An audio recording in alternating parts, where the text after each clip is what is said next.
let's get started on this baby update.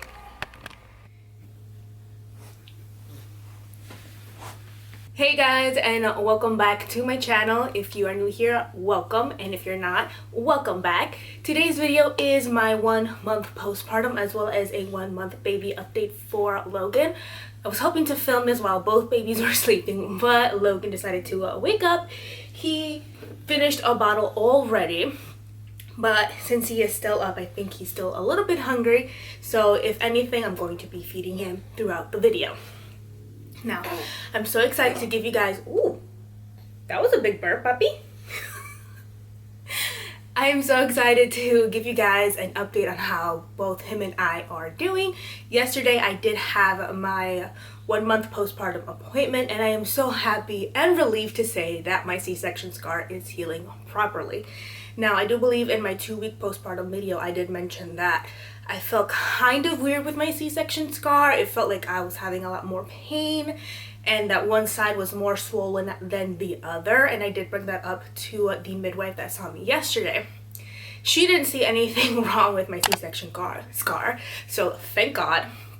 But she said everything was a-okay, there was no drainage, no blood, and she didn't feel any swollen. She didn't feel it swollen is what I'm trying to say, so that is good.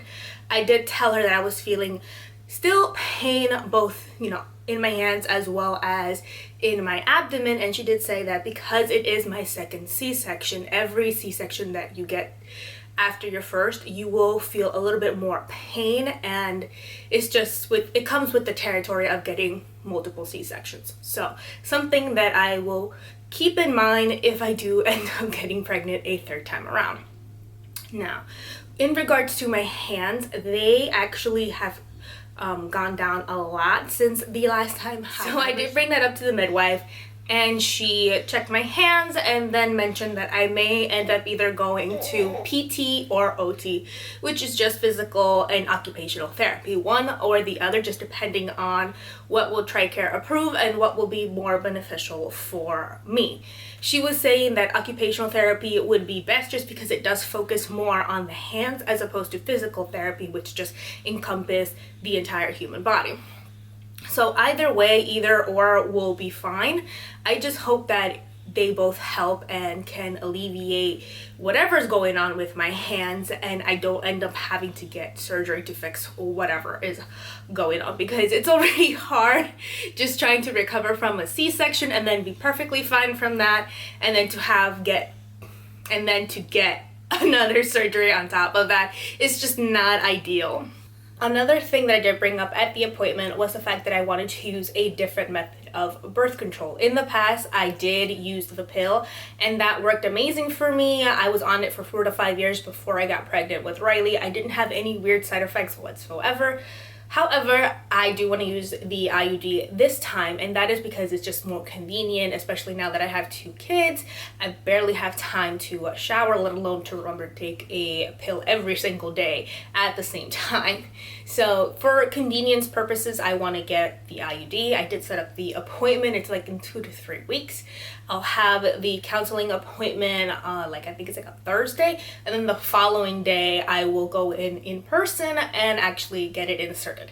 I have heard that the insertion can be a little bit painful, but nothing too crazy, and then that you'll feel a little bit of cramping afterwards. So we'll see what happens.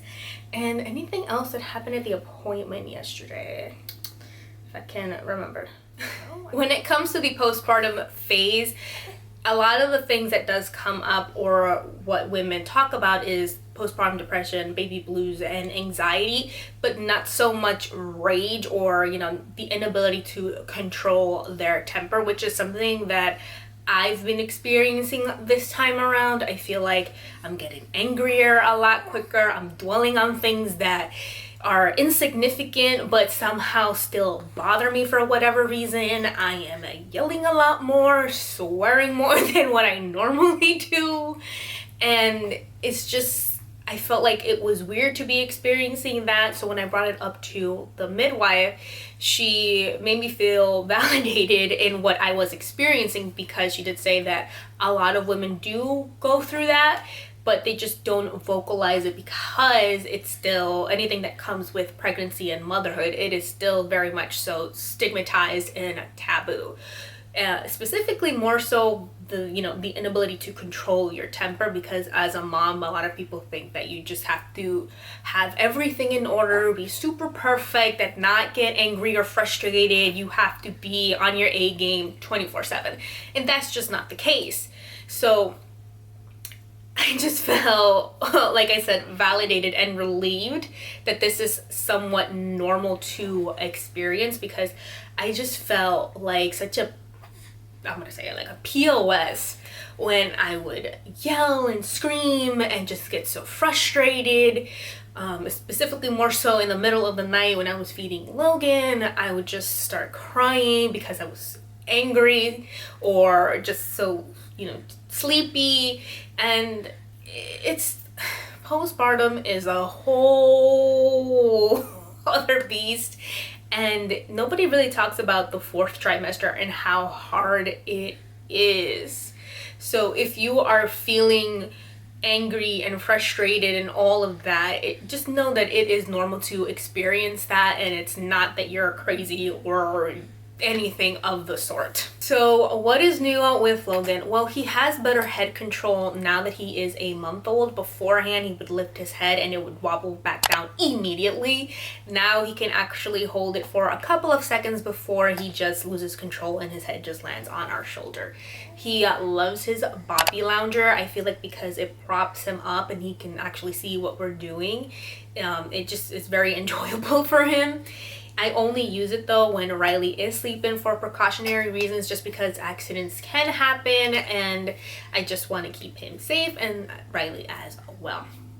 So like I said, I only use it when she's sleeping. That way I can go around, the house, well, not the house, but like wherever I am and just tidy things up, whether it's the living room or the kitchen. It just gives me a little bit more freedom.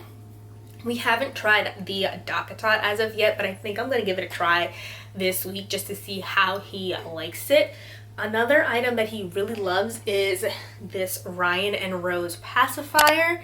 He is using the flat top right here, but I do have another one that is more of like a round top, but he doesn't really like it. So I will give this to him when I've already fed him, I've already changed his diaper, and he's a little bit fussy, so that this can help him just self-soothe a little bit. And this clip is so convenient because you can just clip it onto his clothes and it won't fall off like every other thing. So you just clip it onto his clothes and it will help it keep it secure and you won't lose the pacifier. What else? Oh, this is like one of my personal favorites. It is the Sully Wrap right here. I got it in this terracotta color.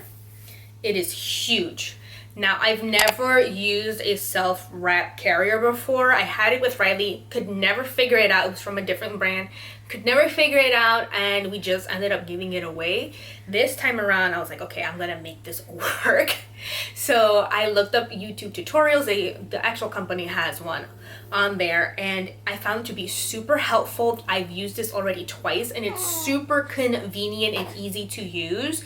It just, makes me hand-free. I can go about the house and just tidy, cook, attend to Riley, edit videos, etc. And like I said, it's just hands-free and super convenient. He actually fell asleep one time while I had him in there, and I just transferred him from the Sully Wrap to his bassinet, which was amazing. The last two items that I want to mention is the Advent bottle and his wooden rattle. This is our holy grail when it comes to bottles. Riley loved it. She liked the Dr. Brown. I hated it. It was super leaky and frankly too many parts to assemble and to wash. So I just hated it, didn't use it afterwards, and just kept using the Advent bottle. We did try the Nuke with him. He hated it, didn't want to drink the milk out of it, and I just think it was because of the nipple shape. So we just went back to the Advent bottle, and like I said, it is our holy grail. He loves his wooden rattle. I actually break it out when it's time for tummy time. and I'll just utilize it to play with him, and also to use it kind of more so as a tracker, because at this point in time he's supposed to be able to track things with his eyes. So I will just point and then just make sure that he is tracking it with his eyes. Lastly, I do want to talk about my breastfeeding journey, which unfortunately I do believe is coming to an end, and it just saddens me because I really wanted breastfeeding to work for us this time around, and it just isn't. I don't know if it's because my body is just not made for breastfeeding.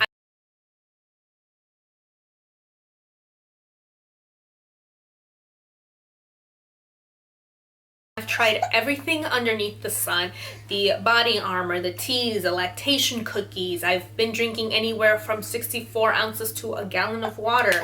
I've, supplements. I've even ordered supplements, and nothing seemed to increase my supply when it took a nosedive. I mentioned it in my 2 weeks postpartum, and then if you guys follow me on Instagram, I also posted I posted my pumping session where it was just not even an ounce that was coming out. And then on the other breast, I had the haka where the letdown was coming out, and that was a little bit more, but now I am not getting anything of that. So it's just discouraging and disheartening. However, when I was having a good breast milk supply, I was able to create a small freezer stash that I currently still have in the freezer. So anytime I do want to give him a little bit of breast milk, I will take it out and then just give it to him the next day. And I do believe if I stretch it out and ration it properly, I could have him having breast milk anywhere for like 3 to 4 months, give or take. So, in that aspect, I'm happy that I was able to do that so that he can have a breast milk for a longer period of time. I just wish that breastfeeding worked out for us. We have made it to the end of the video. I apologize if it's a bit choppy. I am hoping to post it up next week, but I feel like I've just been delaying a lot of my videos, or they're coming out a bit later, and that's just because it is harder for me to film and edit the videos while taking care of a newborn and a toddler. As you guys can see, I still have like a pile of laundry to fold, and I have another one to put into the washing machine, but I'm just trying to take it day by day and get things done when I can. I do hope that you guys enjoyed today's video. Leave a comment down below, consider subscribing, and as always, thank you guys so much for watching, and I'll catch you guys in the next one. Bye!